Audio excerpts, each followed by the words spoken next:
Okay, ഒരു 1.5-2 മാസം മുമ്പ് ഞാൻ എൻ്റെ റൂം മൊത്തം അടിച്ചു പൊട്ടിച്ചു എന്ന് പറഞ്ഞിട്ട് ഞാൻ ഇവിടെ ലൈവിൽ വെച്ച് പറഞ്ഞിട്ടുണ്ടായി.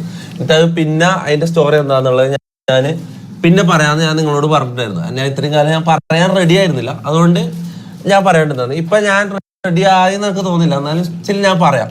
ഓക്കെ, ഞാൻ കാര്യം പറയാം. ആളെ പേരൊന്നും ഞാൻ ഒരിക്കലും പറയില്ല, ചത്താലും ഞാൻ പറയില്ല. ഞാൻ കൊടുത്ത വാക്കാണ്, ആളെ പേരൊന്നും എന്നോട് ചോദിക്കരുത്. ഓക്കെ, ഞാൻ പറയാം. അതായത് എനിക്കൊരു പെണ്ണിനോട് പ്രണയം തോന്നി.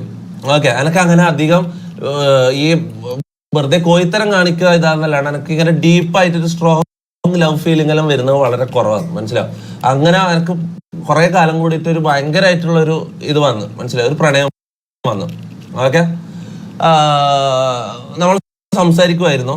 ഓക്കെ, അവൾക്ക് എന്നോട് എങ്ങനെയാണെന്ന് എനിക്ക് അറിയില്ലായിരുന്നു. ഓക്കെ, അങ്ങനെ ഞാൻ സംസാരിച്ച് കുറെ ദിവസം കഴിഞ്ഞ് ഞാൻ കുറച്ചു കാലം കഴിഞ്ഞപ്പോൾ ഇവളെ പ്രപ്പോസ് ചെയ്തു. ഓക്കെ, അതായത് ഈ പ്രപ്പോസൽ എന്ന് പറഞ്ഞാൽ എനിക്ക് ഈ പ്രേമിച്ച് നടക്കലോ ഇങ്ങനത്തെ സാധനത്തിലോ എനിക്ക് ഇപ്പം ഇനി അങ്ങോട്ട് അങ്ങനെ പ്രേമിച്ച് നടക്കുന്ന പരിപാടിക്ക് ഞാനില്ല, അത് ഞാൻ ഉറപ്പ് തരാം നിങ്ങൾക്ക്. ഞാൻ നാളെ എനിക്ക് ഇതാൻ്റെ പുതിയ ഗേൾഫ്രണ്ട് എന്ന് പറഞ്ഞിട്ട് ഒരാളെ കൊണ്ടുവന്ന് അവളായിട്ട് പ്രേമിച്ച് നടക്കാം, എനിക്ക് അതിന് താല്പര്യമില്ല. ഞാൻ അവളോട് ഡയറക്റ്റ് ആയിട്ട് ഞാൻ കാര്യം ചോദിച്ചു, ഞാൻ ഒരു പ്രപ്പോസലായിട്ട് വീട്ടിലേക്ക് വരട്ടെ എന്ന് ഞാൻ ചോദിച്ചു. ഓക്കെ, അതായത് പാരൻസിനോട് ഡയറക്റ്റ് സംസാരിച്ച് കല്യാണം എന്നുള്ള ഡയറക്റ്റിന് പ്രേമിച്ച് നടക്കൽ ആ പരിപാടിക്ക് എനിക്ക് താല്പര്യമില്ല, മനസ്സിലാവും. അപ്പൊ ഞാൻ ചോദിച്ച് കല്യാണം കഴിക്കാമോ എന്നുള്ള കാര്യം ഞാൻ ഡയറക്റ്റ് തുറന്ന് ചോദിച്ചു അവളോട്. സംഭവം എന്ന് വെച്ചാൽ ഓള് ഹിന്ദുവാണ്, ഞാൻ മുസ്ലിമാണ്. അതൊരിക്കലും നടക്കൂല. ഓളെ അച്ഛനും അമ്മനെയും ഒരിക്കലും വെറുപ്പിക്കാൻ പറ്റില്ല എന്ന് ഓള് പറഞ്ഞു. അവര് കഴിഞ്ഞിട്ട് ഒക്കെ എന്തോ ഉള്ളൂ, അവർ സമ്മതിച്ചാൽ മാത്രമേ നടക്കൂ. അതെന്തായാലും ഒരിക്കലും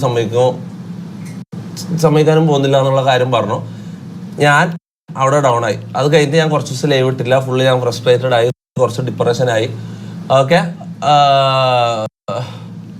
അങ്ങനെ എന്താ പറയാ, കുറച്ച് ദിവസം ഞാൻ ലൈവ് ഇട്ടില്ല, അത്രേ ഉള്ളൂ. കുറെ ഡീറ്റെയിൽസ് എന്നോട് ചോദിക്കണം. പേരൊന്നും ചോദിക്കില്ല, പേരൊന്നും ഒരിക്കലും ഞാൻ പറയൂല, പേരൊന്നും ഒരിക്കലും എന്നോട് ചോദിക്കുന്നത് ഒരിക്കലും. ഞാൻ ഓൾക്ക് കൊടുത്ത വാക്കാണ്, അങ്ങനത്തെ ഇതോ ഒരിക്കലും ഞാൻ ഐഡന്റിറ്റി ചെയ്തോ പറയൂല എന്നുള്ള കാര്യം. ഞാൻ ഇതന്നെ ഞാൻ അത്രയും വാക്ക് കൊടുത്തിട്ടാണ് ഞാൻ ഇവിടെ വന്നിട്ട് സംസാരിക്കുന്നത്, മനസ്സിലായി. ഒരിക്കലും ഞാൻ പേരൊന്നും വെളിപ്പെടുത്തൂല.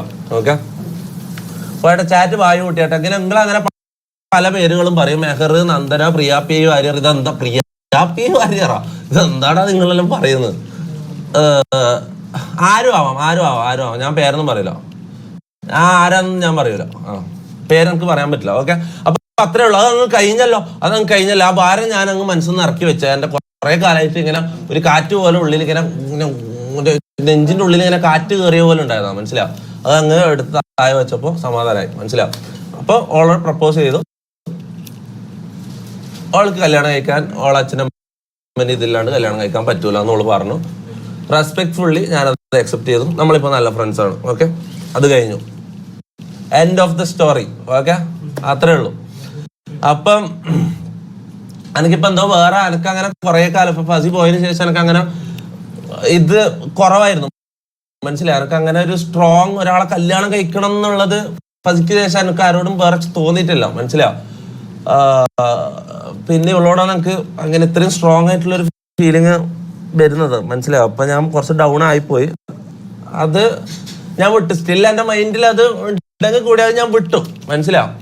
അപ്പൊ അത് കാരണം ഇന്നലെ ഇഷിക നിങ്ങ ഇങ്ങനെ വന്നിട്ട് ഇഷിക ലവ്സ് എന്നെല്ലാം പറഞ്ഞ എന്നെ പറഞ്ഞപ്പോ എനിക്ക് ഇതായത്, മനസ്സിലായി. എനിക്കെന്തോ മനസ്സിലാവും. ഇത് എനിക്ക് അതിനെ കുറിച്ച് സംസാരിക്കാൻ കഴിയില്ല. കഴിഞ്ഞു. ഞാൻ പറയേണ്ടത് പറഞ്ഞു. നിങ്ങൾ പറയാന്ന് പറഞ്ഞാൽ ഞാൻ പറഞ്ഞു. ഓക്കെ, ഇനി അതിനെ കുറിച്ച് കൂടുതൽ എന്നെ കൊണ്ട് സംസാരിപ്പിക്കരുത്. ഞാൻ അൺകംഫർട്ടബിൾ ആണ്. ഓക്കെ, റെഡി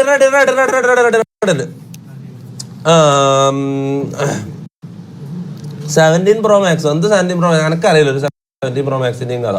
നിങ്ങൾ എന്തല്ലോ പറയും, ഇങ്ങനെ ആടി ഇരുന്നിട്ട് എന്തല്ലോ ഹണി റോസോ ജാൻമണി. നിന്റെ ഒരാൾ ഒരു ഇമോഷണൽ ആയിട്ട് അത്രയും ജീവിതത്തിൽ അത്രയും ഇതുള്ള കാര്യം എന്ന് പറയുമ്പോ നിങ്ങൾക്ക് എന്തൊരു മനസ്സാണ്. നിങ്ങൾക്ക് എന്തൊരു മനസ്സാണ്.